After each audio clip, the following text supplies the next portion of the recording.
కేటీఆర్ క్రియేషన్స్కు స్వాగతం సుస్వాగతం. 10వ తరగతి తెలుగు వాచకమైన తెలుగు పరిమళంలోని మొట్టమొదటి పాఠ్యాంశమైనటువంటి ప్రత్యక్ష దైవాలు అనే పాఠ్యాంశం గురించి ఈరోజు చర్చించుకుందాం. మొదటగా ప్రత్యక్ష దైవాలు అంటే నేరుగా కనిపించే దేవుళ్ళు. మొదటగా చదవండి, ఆలోచించి చెప్పండి. ఇందులో ఒక ఆటవెలది పద్యాన్ని వేమన శతకం నుంచి ఇవ్వడం జరిగింది. తల్లిదండ్రి మీద దయలేని పుత్రుండు, పొట్టనేమి వాడు గిట్టనేమి, పుట్టలోన చెదలు పుట్టదా గిట్టదా, విశ్వదాభిరామ వినురవేమ, విశ్వదాభిరామ వినురవేమ. ఇది ఒక ఆటవెలది పద్యం వేమన శతకం నుంచి ఇవ్వడం జరిగింది. తల్లిదండ్రి మీద దయలేని పుత్రుడు. దయ లేని పుత్రుడు అంటే కరుణ, ప్రేమ, అనురాగం లేనటువంటి కుమారుడు. పుట్టనేమి, వాడు పుడితే ఏంటి, గిట్టనేమి, పుట్టుట గిట్టుట అనేవి వ్యతిరేక పదాలు అన్నమాట. చనిపోతే ఏమిటి, పుట్టలోన చెదలు పుట్టదా గిట్టదా, పుట్టలోన చెదలు పుడుతుంటాయి, చస్తుంటాయి. అలాగే తల్లిదండ్రుల మీద ప్రేమ లేనటువంటి పుత్రుడు పుట్టినా ఒకటే, గిట్టినా ఒకటే, చచ్చినా ఒకటే అని ఈ యొక్క పద్యం యొక్క భావం అన్నమాట. విశ్వదాభిరామ వినురవేమ అనే మొగటంతో వేమన ఈ పద్యాన్ని చెప్పడం జరిగింది. ఈ పద్యం ద్వారా ప్రత్యక్ష దైవాలు అనే పాఠ్యాంశానికి ఒక ఉన్మికీకరణగా చదవండి, ఆలోచించండి అనే నేపథ్యంలో ఈ పద్యాన్ని మీకు విద్యార్థులకి పరిచయం చేయడం జరిగింది. పుత్రులు కిందని కొన్ని ప్రశ్నలు కూడా ఇవ్వడం జరిగింది మీ ఆలోచన శక్తిని తెలుసుకోవడానికి. పుత్రులు ఎవరి మీద దయ కలిగి ఉండాలి? పుత్రులు తల్లిదండ్రుల మీద దయ కలిగి ఉండాలి. కవి చెదపురుగులతో ఎవరిని పోల్చాడు, ఎందుకు? కవి చెదపురుగులతో దయలేని పుత్రుణ్ణి పోల్చాడు. ఎందుకంటే చెదపురుగులు పుడుతుంటాయి, వెంటనే నశించిపోతుంటాయి. అలాగే తల్లిదండ్రులు చూడని పుత్రులు ఉన్నా ఒకటే, లేకపోయినా ఒకటే. తల్లిదండ్రుల సేవలో తరించిన మహనీయుల పేర్లు చెప్పండి.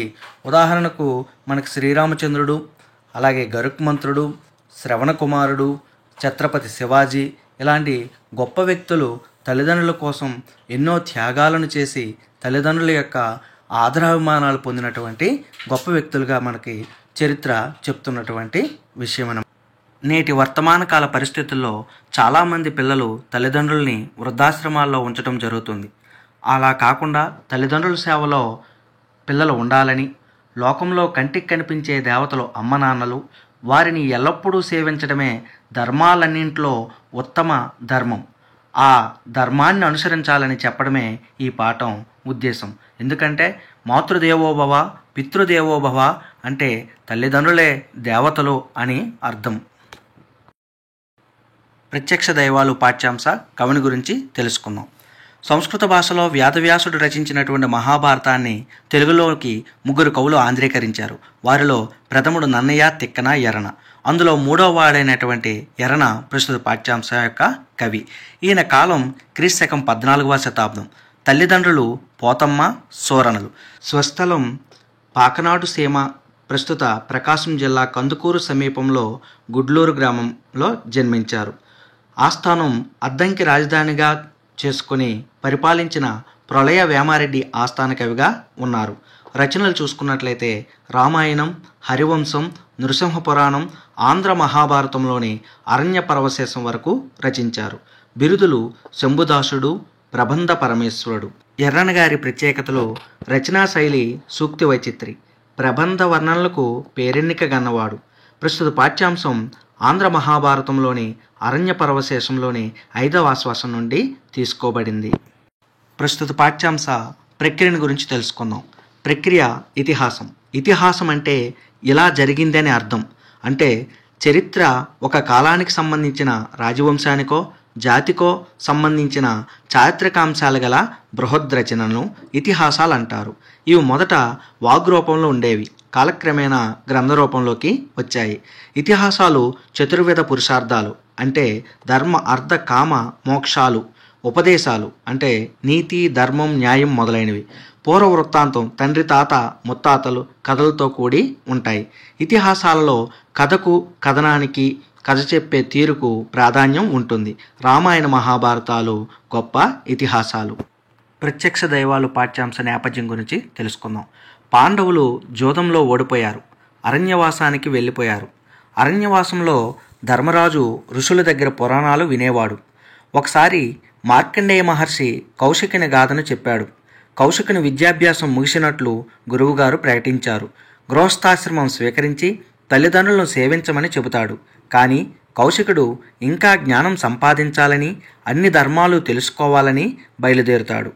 ఒకనాడు ఒక మర్రి చెట్టు నీడలో కూర్చొని వేదాధ్యయనం చేస్తున్నాడు. చెట్టుపై ఉన్న పక్షి ఆయనపై రెట్ట వేస్తుంది.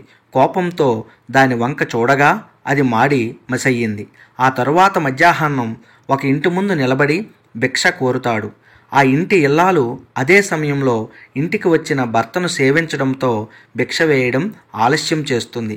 ఆ నిర్లక్ష్యం సహించలేని కౌశికుడు చాలా కోపంతో ఆ ఇల్లాల వైపు చూస్తాడు. మహాత్మా, నేను పక్షిని కాను, సన్యాసికింత కోపం తగదు అని 4 మంచి మాటలు చెబుతుంది. మిథిలా నగరంలోని ధర్మవ్యాధుని కలిస్తే ధర్మసూక్ష్మాలు చెబుతాడని అంటుంది. కౌశికుడు ధర్మవ్యాధుని దగ్గరికి వెళ్తాడు. ఇది ఈ పాఠ్యాంశ నేపథ్యం. ఇప్పుడు ప్రత్యక్ష దైవాలు పాఠ్యాంశం యొక్క పద్యాలు, ప్రతిపార్థ భావాల్ని తెలుసుకుందాం.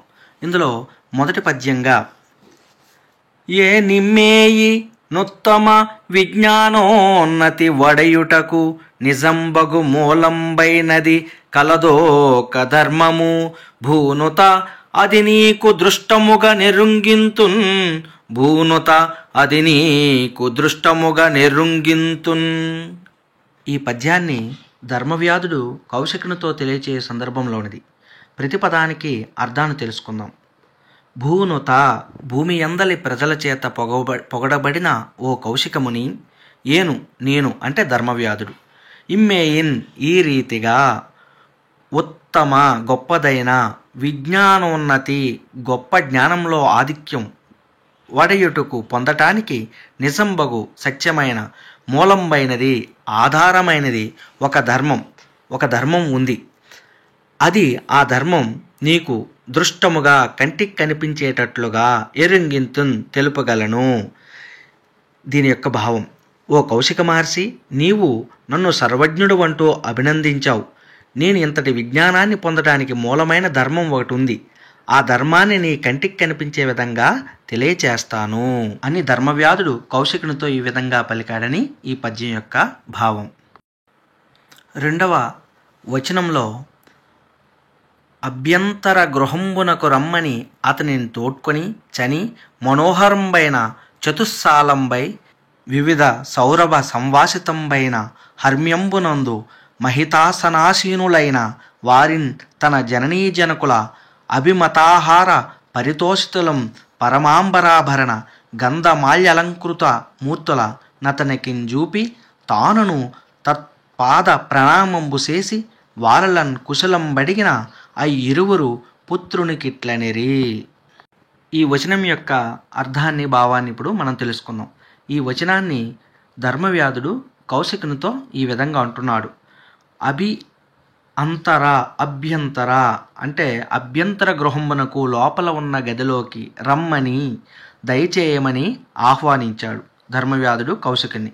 తోడ్కొని వెంటబెట్టుకుని చని వెళ్ళి మనోహరంబైన, మనస్సును ఆకర్షించేదైన, అందమైన, చతుస్సాలంబైన, 4 వైపులను వాకిళ్ళు కలిగినదై, వివిధ పెక్కు సౌరభ పరిమళాల చేత సంవాసితంబైన, గుబాలించే, హర్మ్యంబునందు మేడపై, మహితాసనాసీనులైన గొప్ప పీఠాలపై కూర్చొని ఉన్న వారలను, తన జననీ జనకులను, తన తల్లిదండ్రుల్ని.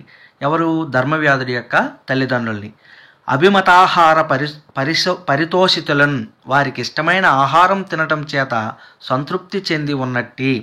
పరమాంబరాభరణ, గొప్పవైన వస్త్రాలు, ఆభరణాలు, కంద పరిమళ ద్రవ్యాలు, మాల్యలంకృత మూర్తులను, పువ్వులతో అలంకరించబడిన దేహాలు కలవారును అతనికించూపి, ఆ కౌశికునికి చూపించి.